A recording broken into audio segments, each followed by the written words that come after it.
Hello there, Alaskans, wherever you are. Welcome to the Must Read Alaska Show. Coming to you from somewhere in Alaska. This is the place where we talk about, you guessed it, Alaska. Where we keep the mainstream media on their toes and where we are standing up for what's right in a world run by leftists. You can find out more by heading over to mustreadalaska.com and also checking out the Must Read Alaska YouTube channel for some really great content. But first, let's get this party started. Well, welcome everybody to the Must Read Alaska Show. I'm your host, John Quick, coming to you live from somewhere in Alaska. And man, I hope that people are enjoying the Alaska summer. It's a bit rainy here on the Kenai Peninsula, but man, my grass has never looked as green as it is today. I will cut right to the punch. We have a very special guest today, Governor Dunleavy. Welcome to the Must Read Alaska Show. Hey, John, it's great to be with you today. Thank you. Well, I'm super excited to chat with you. You guys just had a energy conference. You just released this new report that I believe is called the Alaska Standard Report. You can correct me if I'm wrong.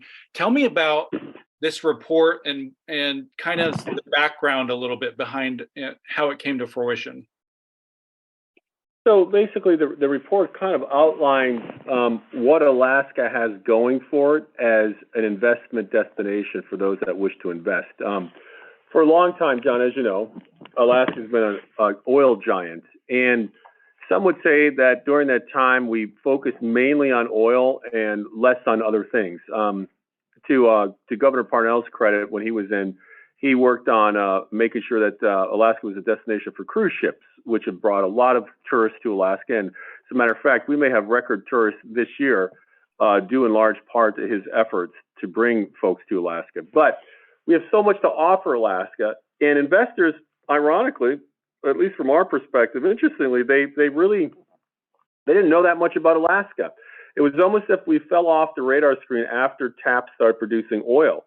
And we just have so much to offer that we decided to put together a little portfolio that outlines what we have going for us and what we have going for us for investors, not just from America, but across the world. And so basically that's what the Alaska Standard does. It kind of details Alaska, its constitutional makeup from statehood, pre-statehood in terms of the Statehood Act, constitutional makeup, the ownership of the resources, the types of resources that we have, the amounts of resources that we have, where they're located, how we interact with the people of Alaska, including our native populations, the Yanksa Corps, the permanent fund, the purpose of the permanent fund, just a whole profile of Alaska so people understand this better. And it's been well received by those looking at investing in Alaska. And quite frankly, last several weeks, most of our days are filled with conversations with investors looking at investing, whether it's in the gas pipeline, in our forests, in the carbon concept that the legislature passed. We have folks looking at our geothermal resources, tidal resources. We just had conversations yesterday with an Australian firm that's looking at making hydrogen potentially in Alaska using wind energy. So this standard is, once again, has outlined everything we've got going for us so that the world can see what it is. That's awesome. So if people were to pick up this report, I'm going to put the link in the description of the podcast so people can go check it out. But one of the things I think you say right out the gate in the report is that it's being the governor of Alaska is unlike any other place being the governor. Talk to me a little bit about that.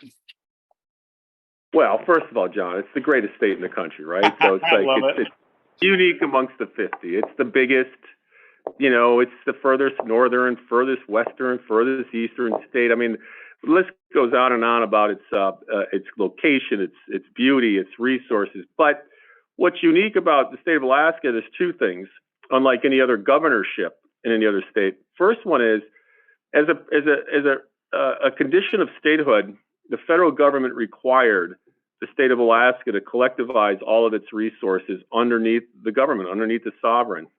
So, for example, if you go to Texas and you want to drill for oil, you're going to go on a rancher's land. You're going to have a discussion with the individual rancher. you're going to sink a well, and you and the rancher will be partners on what oil is produced. That rancher will get a royalty. The state of Texas might get a severance tax, but the rancher gets a royalty because that's his asset. In Alaska, members of the or individuals in the federal government, I believed at the time in the 50s that Alaska's population was too small for it to pay for itself through something like an income tax or a broad-based sales tax. There was only about 200,000 people, 250,000 people. And so the state officials reluctantly agreed to collectivize our resources underneath the sovereign, and that's embedded in the Statehood Act as well as our Constitution.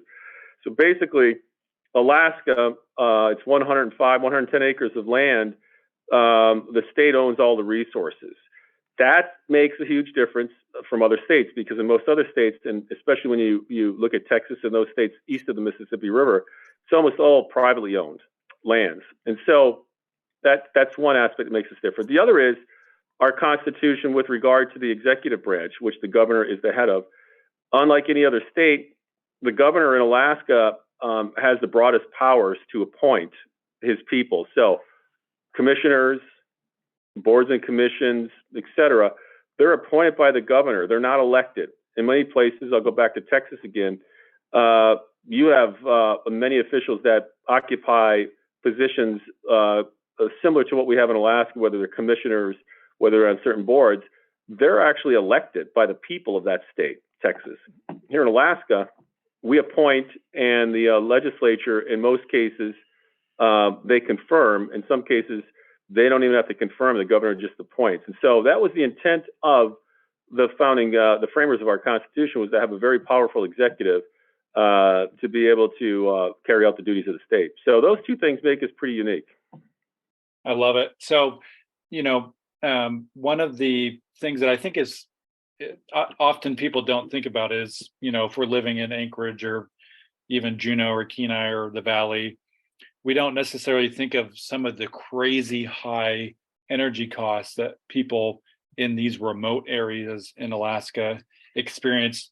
I think one of the things that I've heard from the lieutenant governor last week, who was on our show, was that you have this visionary idea to get power to, I think it was 10 cents a megawatt. Talk to me a little bit about that dream. Yeah, 10 cents a kilowatt is what we're looking at. What we want to do is we want to become very competitive as possible with our other states and with other locales in the world to have investment come here, have people come here and live, build our economy. Right now, our population is somewhat stagnant, and that doesn't necessarily bode well for an economy, because you need growth. You need more people demanding more goods and services, more houses being purchased, people going to restaurants, more kids in schools. Well, part of that competitiveness is you got to make sure your energy costs are in line or lower than other parts of the country. Now, some people believe that our energy costs can never meet or match those in other parts of the country, such as North Dakota, 10 cents a kilowatt hour. But the fact of the matter is, we do have some places in Alaska that have pretty reasonable energy costs. For example, Juneau, I believe the energy cost at night is 7 cents a kilowatt hour. Maybe during the day, it's 11 to 15 cents a kilowatt hour. That's comparable. That's competitive with member states in the rest of the country. However, there are parts in rural Alaska where without PCE, power cost equalization, the real cost of energy would be upwards of 60, 70 cents a kilowatt hour. And that, quite frankly, is it's almost an unlivable situation. So the charge I gave my people in putting together a task force on energy was to come up with 3 regions of the state. Let's say coastal Alaska, the rail belt, and the rest of rural Alaska. Come up with those three areas and come up with 3 scenarios that could get us down to 10 cents a kilowatt hour. There's some people that think that, that may never happen, but I use the example of John F. Kennedy in 1961 saying we're going to send someone to the moon. We're going to put somebody on the moon before the end of the decade. There were those that really believe that couldn't happen either. But I think when people put their mind to something and they've got a mission and they have to stay focused, we can get there. At the very least, we strongly believe that we'll come up with some methods and some ideas that could drastically reduce the costs in many parts of Alaska. And so that is one of our big goals for the next 3 years, is driving down the cost of energy, making us more competitive, so that our residents will stay and we can entice businesses up here to invest. I love it. I think that is a very good goal to have, because there's some communities, as you know, here on the Kenai Peninsula, for example, they are still operating off of like diesel generators, the entire community, and I'm sure that other communities around the state would appreciate 10 cents a kilowatt power. So kudos. Yeah, and yeah, let me just add something. I didn't mean to interrupt you, John, but it's very important. There's a battle going on in this, quite frankly, in the world and in our country between, for lack of a better description, two camps in energy. One is renewables, decarbonization, and then the other camp is fossil fuels and keep the cost of energy down. In Alaska, we're taking a unique path. Unlike some other states, we're an all-in state. In other words, whatever is going to work to reduce the cost of energy, we're in.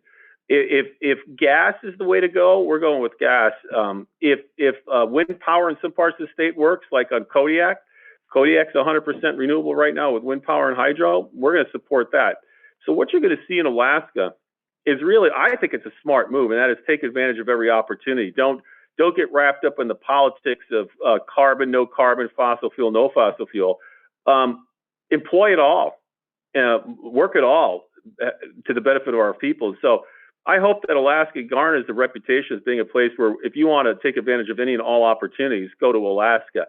And I often tell the investors, that our motto, and it's interesting, most people don't know what the motto of their state is outside of Alaska, but our motto is North of the Future. And in that just encapsulates everything about America and everything about opportunity. So we're not going to be exclusionary in Alaska. We're going to employ everything that works.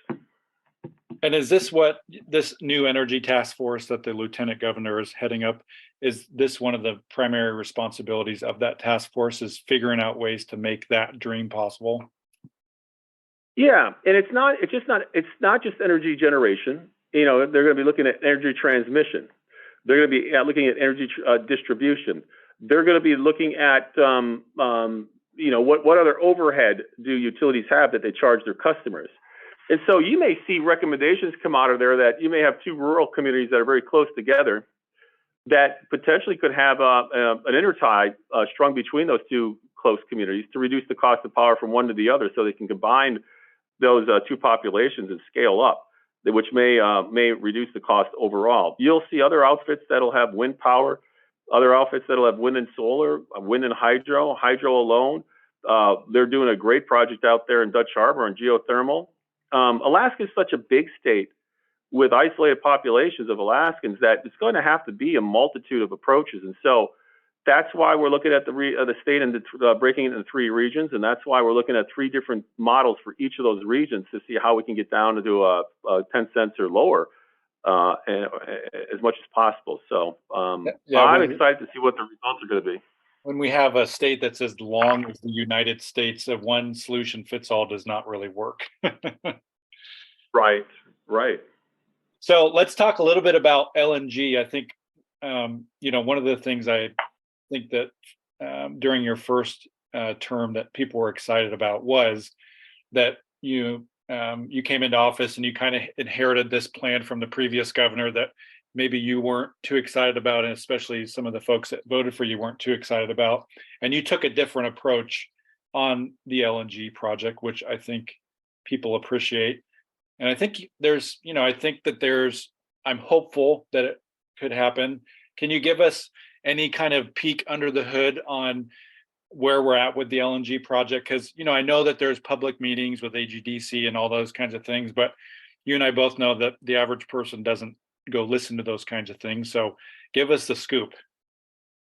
Yeah, great question. So here's how I would describe it. The LNG project, the large gas line project from the North Slope to down at Tidewater, Cook Inlet, Nikiski, is inching along. In other words, it's not static and it's not moving backwards. It's actually inching along. And what's different is a couple things. First of all, we never got all of our permits until 2020. All of the federal permits that were needed were not in hand. And that really was only accomplished in 2020. There was also, I think it was 2 lawsuits that were filed by NGOs against this project. those lawsuits, I believe, have been resolved in the project's favor. So right now, under my administration, you've got a project that has all of its permits. It's pretty much clear of litigation at this stage of the game. And then what else has changed, obviously, is this war that Russia embarked upon with the Ukraine. That's kind of caused chaos across the globe in terms of energy markets. And really, it's about security and sustainability. So two things have happened, or a number of things have happened. But along the security and sustainability issue, two things have happened. One is this rush to renewables without the proper storage technology has left a number of countries kind of in a tough spot, especially in Europe, when the gas reserves were cut off and their renewable approaches didn't quite have the storage capabilities that they needed. They were left a bit in the lurch. So the issue of security, sustainability, and reliability rose to the forefront. And then when you look at this, so the war with Russia was a big part of it for especially our Asian allies, the Japanese, for example, that were partnering with the Russians in the Russian Far East.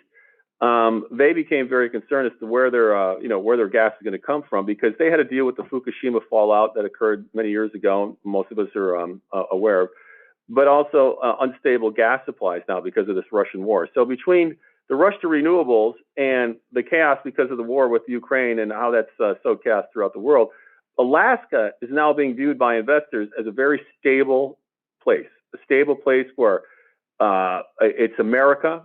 American jurisprudence, America run by Americans, obviously we're the 49th state, but our proximity to Asia, we're only 8 days by shipping to Japan, has really gotten individuals interested.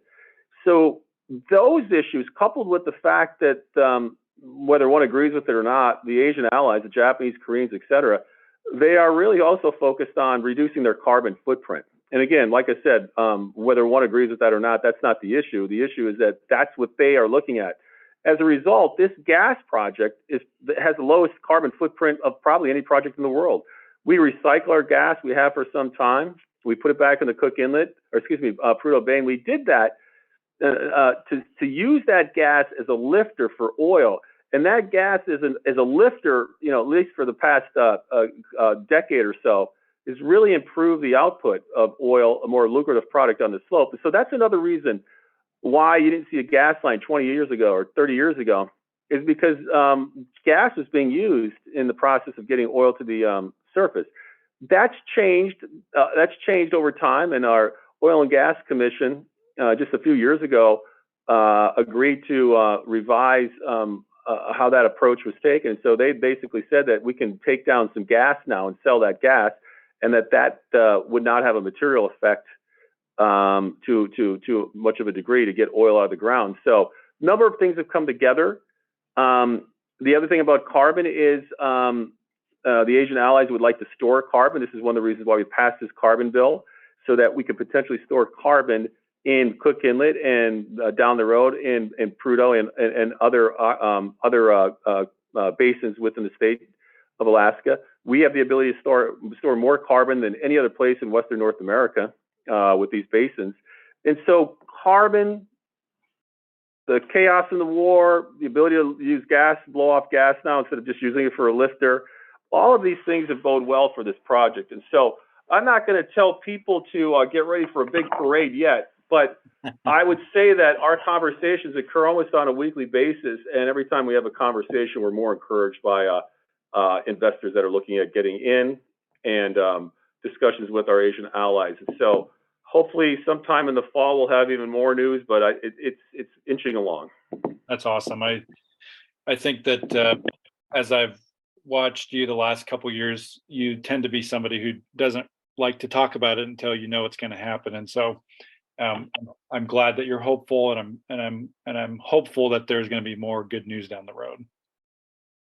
You never want to be a blowhard politician and pretend something's going to happen when it never does. And I don't want to fall into that trap. And so it's a steady Eddie approach on this gas line. And once the papers are signed, the ink is dried, and we're standing in front of the cameras, then you can be assured that we absolutely 100% have something. But as of right now, it's moving in the right direction. I like that. So my next question to you is this: we with this report talking about the LNG project, there's other projects that are happening around the world. Do you think that Alaska is the gold standard for being able to make money off of resource extraction and be environmentally friendly? Talk to us a little bit about that, in light of, people thinking, oh, we can't do resource extraction because it's bad for the environment. Yeah, great question. So I think, like I said, since post-COVID, right, the world has been in chaos. Labor markets, investments, price of energy, inflation, political rhetoric, you name it. Alaska, again, is being viewed as a stable place, much more so than it had been before. They were looking at other places around the world. Alaska is now rising to the top, and so I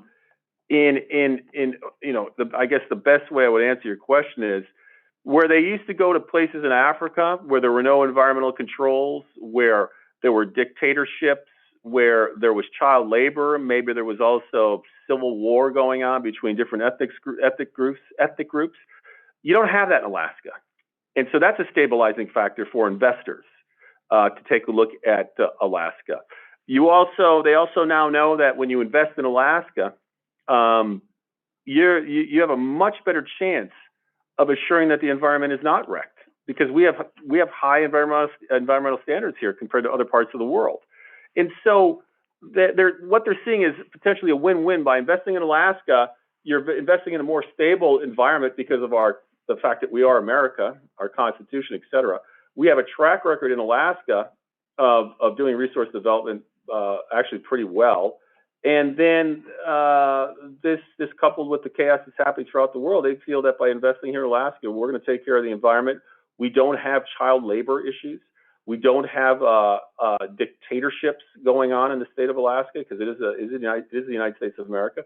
We don't persecute our minorities. Alaska has the largest per capita of Native Americans as part of our population, and the First Lady is Native American. And because of the corporate setup, the structure, as well as many of our other Native organizations, we're all partners in this resource development, whether it's the Nana Corporation, Arctic Slope, Cook Inlet, Doyon, those corporations, et cetera, Atna, Sea Alaska. They're all making money for their shareholders, and they're all involved to some degree in resource development. So the world sees this, the investors see this, they see stability, they see a place where they can invest in resources that won't despoil the earth and won't cause harm socially to any groups in Alaska. So it's a positive all the way around. I like that. So let's say I can give you a time machine and you can go back to day one as governor. What advice would you give your day one governor self?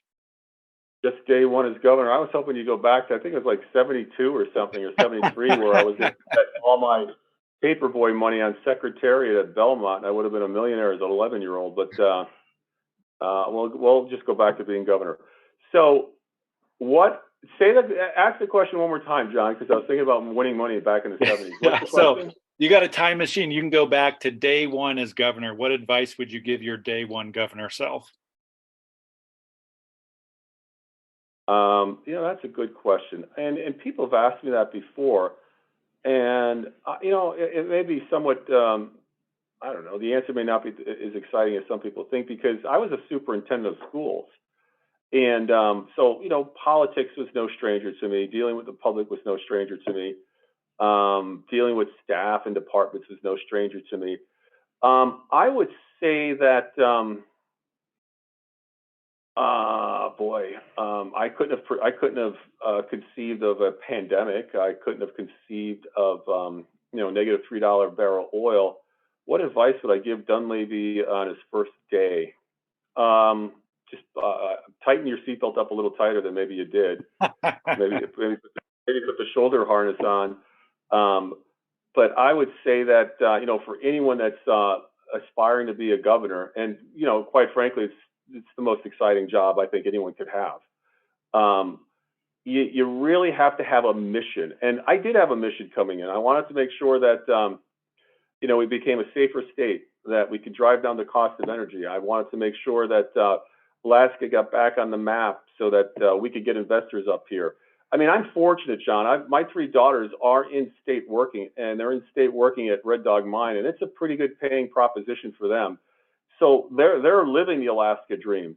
Yeah, they're living north of the future, and so I would